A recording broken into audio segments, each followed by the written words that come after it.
एक बार ताली बजा दीजिए इनके लिए, बड़े दूर से लगे हैं।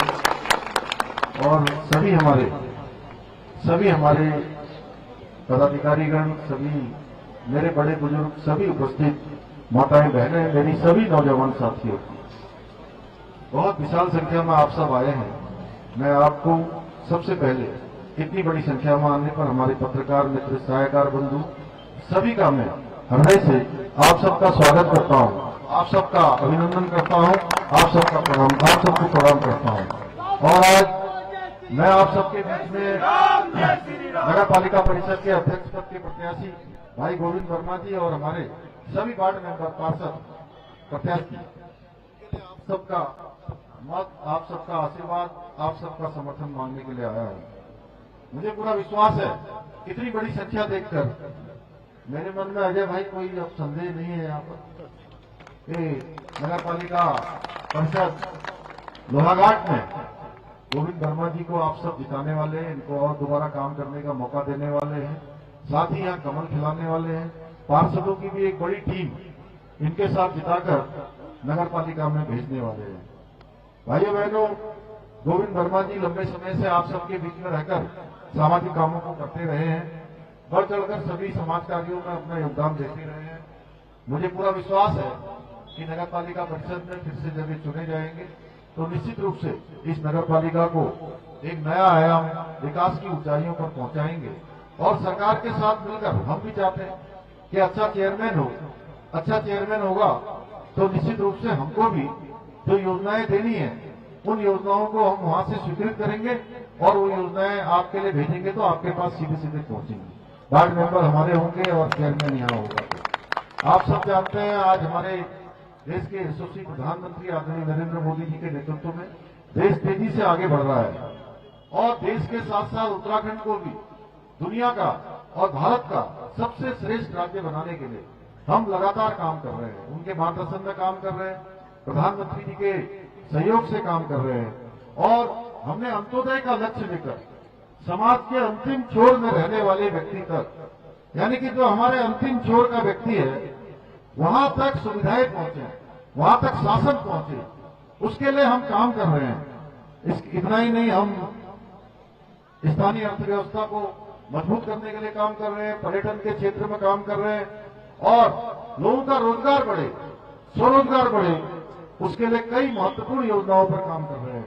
इसी का परिणाम है कि आज नीति आयोग भारत सरकार के द्वारा जो सभी राज्यों की सतत विकास के लक्ष्यों को प्राप्त करने के लिए जो एक रैंकिंग बनाई जाती है, एक इंडेक्स बनाया जाता है कि कौन सा राज्य सतत विकास को प्राप्त करने में कितना उसने काम किया है। भाइयों बहनों, आप सबको बताते हुए मुझे खुशी हो रही है कि पूरे देश की इंडेक्स में, पूरे देश की रेटिंग में हमारा राज्य देवभूमि उत्तराखंड सभी राज्यों से पहले पायदान पर आया है, पहले स्थान पर पहुंचा है।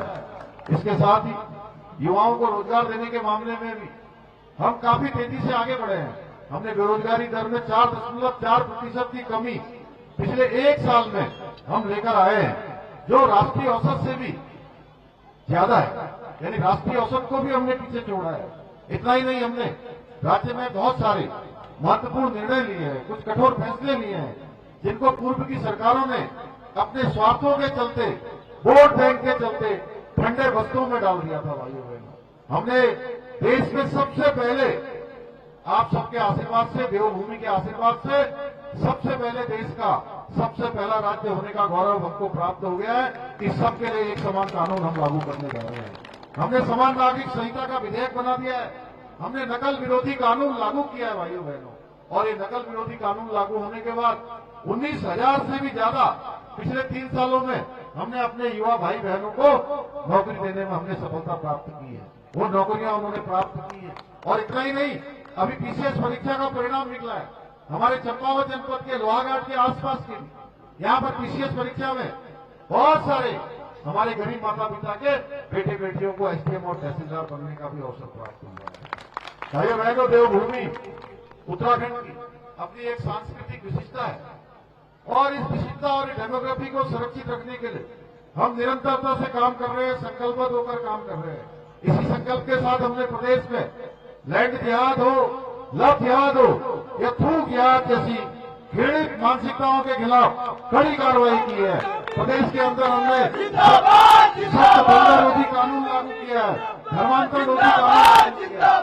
कल ही उत्तरायणी के बागेश्वर के मेले में, उत्तरायणी बागेश्वर के मेले में कुछ लोगों ने इस प्रकार की थूक जात जाति घृणित मानसिकता को वहां पर अंजाम दिया। भाइयों बहनों, ऐसा घृणित काम किया। हमने कहा कि उनके खिलाफ सख्त कार्रवाई करो।